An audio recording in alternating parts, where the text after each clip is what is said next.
Salut tout le monde, aujourd'hui je vous retrouve sur une petite musique gaie et entraînante pour vous parler du sapin de Noël en pot. C'est le choix qu'on a fait cette année et je vais vous expliquer un petit peu l'entretien qu'il faudra faire sur votre sapin pour pouvoir pour qu'il puisse rester en vie et que vous puissiez les réutiliser les années suivantes ou éventuellement le planter dans votre jardin. Alors en jardinerie, vous allez trouver les variétés Epicéa, Norman ou Nobilis.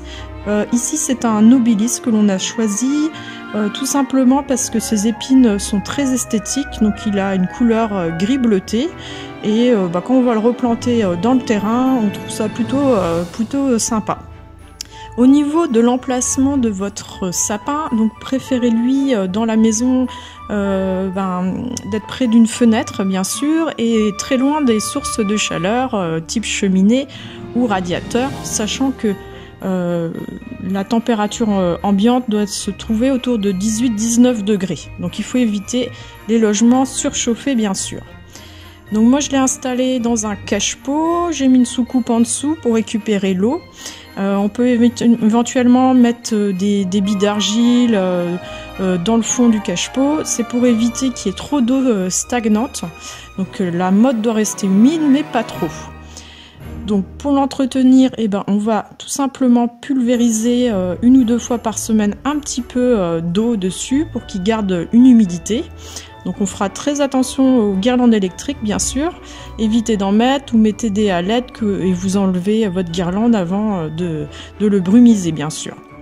Au niveau de l'arrosage, il faut veiller à garder la motte bien humide, donc on sent trop d'excès d'eau d'un coup non plus. Donc je vous conseille de l'arroser une ou deux fois par semaine. Sinon, une fois que les fêtes sont passées, ce que vous pouvez faire en fait, c'est le laisser pendant une quinzaine de jours dans votre garage ou votre serre.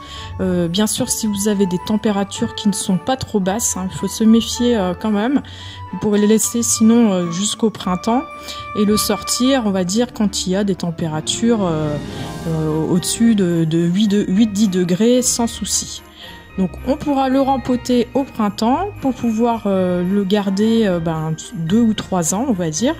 Et puis sinon vous pourrez le replanter directement au jardin. Donc on fera bien attention la première année. Donc s'il est en pot, on le mettra au nord. Sinon il faudra bien l'arroser à la saison d'été. En tout cas moi je vous souhaite de belles fêtes et puis bon préparatif. Allez, salut!